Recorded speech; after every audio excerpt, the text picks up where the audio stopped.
Oh, that's nice. Hi guys, we're here in this lovely park in Geneva and just overlooking the lake. It's lovely. So we're going to be speaking about mindset.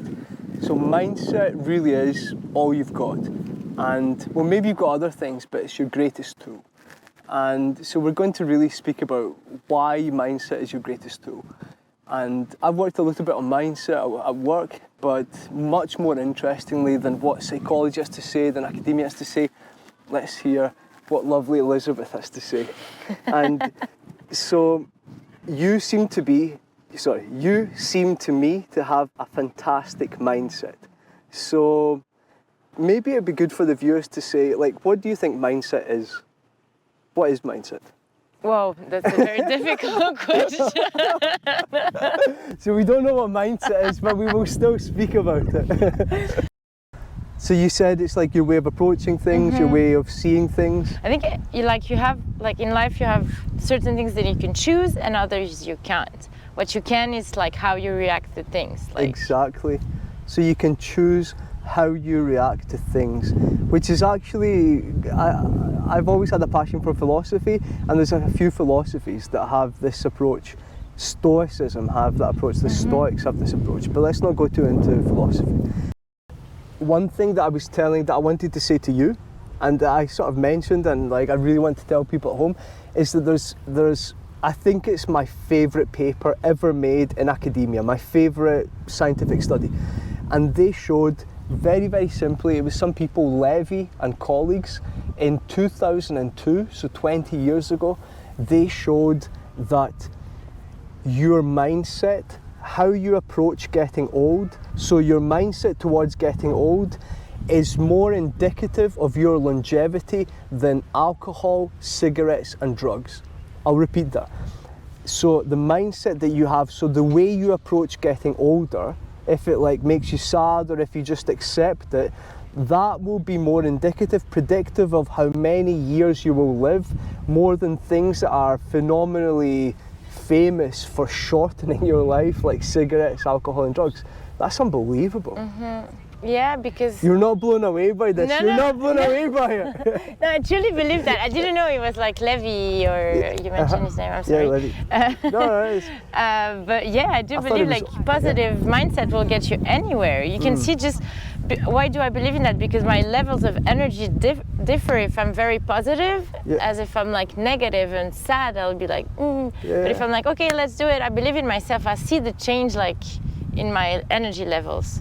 But also like my skin will radiate differently, my eyes will shine. Exactly, that's the amazing thing, because somebody can say, okay, your mindset, that will make you can make yourself happy if you want to be. Okay, but some people might find that, okay, not so awesome. But instead, the fact that it actually has an impact on your skin and the amount of years that you spend on this planet, that's like really, that's the proof that that there is something really powerful there. And also because if you look at just the psychological aspect, somebody can say, well, you think you're happier, but are you really happy? And somebody can play this game sort of thing. You've convinced yourself, or placebo effect, whatever.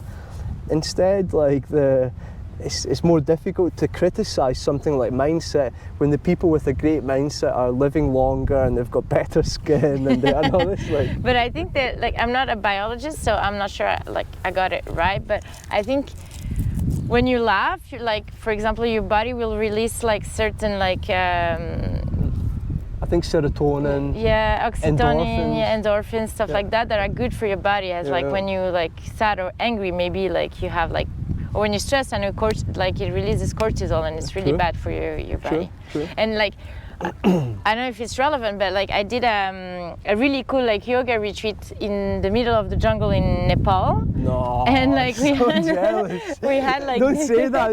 People will hate you. People will hate you. No, it's really cool. And we had like different yoga and meditation styles practice during the day. And sometimes like the owner, a very like typical Nepalese guy, would come and like say, okay, now for 5 minutes we're going to do like laughing yoga. And it was just like basically us forcing ourselves to laugh. and like it was very awkward at the beginning, and after a while you just like your body thinks it's really funny, so you just like start laughing naturally. That's amazing. And it's really cool. Some people just like cried because they were laughing too much. No. So it's true that you can like influence like change your mental state, right? That's the thing. Our brain is, for lack of a better word, a bit stupid. It's easy to fool it. It's actually quite easy to fool it. That's like, inside, I knew nothing about the laughing yoga. I find that amazing. I'm going to tell everybody about it. Like, honestly, when I hear something new, I am the most repetitive, annoying person ever. I'm just going to tell everybody about this. But anyway, the But science... that's good. It's education. People like education. Like we don't know like the things that do us good. Exactly, we really don't. And sometimes we feel guilty, and I think like to compare for the cigarettes, I think like the guilt of smoking a cigarette is actually worse than smoking a cigarette. But then I'm not a doctor or anything. Controversial as a statement. But that's just like from me, Ellie. From the heart. That's so there's like, no if science. you smoke it with no guilt, you will live forever. No, that's not what I'm saying. But I think like the guilt is worse because. Yeah, no, absolutely. Guilt is terrible. Yeah. And but this thing that you were saying, similar to the laughing yoga thing, there's this famous study, maybe you know it, and it's that if you, so they got two different groups of people. One group of people just watched the movie for an hour and a half, just normal face, watch the movie, okay, whatever. And another group of people, they had to watch the movie, but they had some things like they were like pressing into their skin and making them forced to smile. They were forced to smile. And it's the people that watched the movie with like the forced smile, then they had a much better impression of the movie because, and the whole experiment was to test something, that your brain, if you're even forcing yourself to smile, your brain kind of thinks that you're happy. It really does. Yeah. It's like, it's so easy to fool the brain. Like it really is. Like even just if you do meditation in the morning, I do it sometimes, and really if you just write it down and you say, well, here's a man and he's telling me that today's going to be a good day, and he's telling me to be grounded, and he's telling me to be grateful, and like if I just had to listen to that, like to think about that, I would think that's bullshit. Like I mean, that's utter bullshit. But then I do it, the man is telling me I'm going to have a good day, and I finish meditation and I feel significantly better. I genuinely do. I just feel better, I feel more grounded, I feel more hopeful, I feel more calm. And like, so it seems to be that it's quite easy to trick the brain. Easy, I don't know, but like it's easy, more, maybe it's a big word. Like for me, meditation right now is more about like understanding how I'm feeling. Like today, when I wake up, I usually do the meditation. It's more like, okay, today, how do I feel, and not judge how I feel, just understand what I'm feeling. So like when I go throughout the day, I have like this understanding that if I react a certain way, it's because I was feeling like this. Okay. And it's easier to understand, you know? Like, I understand, yeah. That seems to me to be like the next level, because I'm a complete newbie, complete beginner.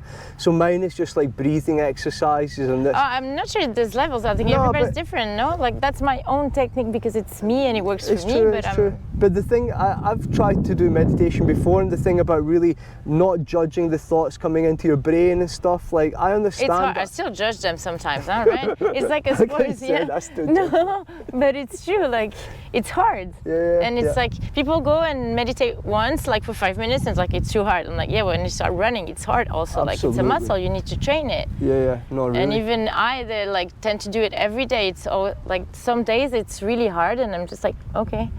That's a lovely thing actually, to think that it's a daily exercise and that you have to really put something into it.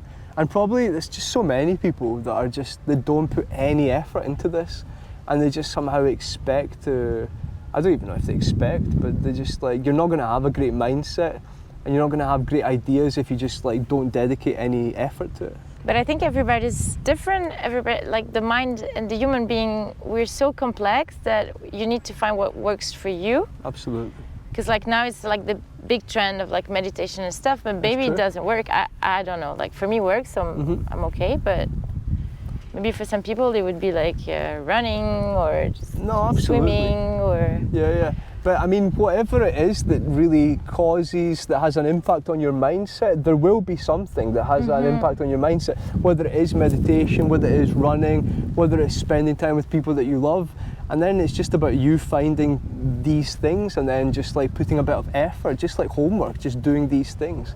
But first comes the understanding, like, of what makes you happy and what makes you feel good. Yeah. And that's the hard part. Which is really difficult. We're not going to treat it in this video. Another subject. Another subject, exactly. Yeah.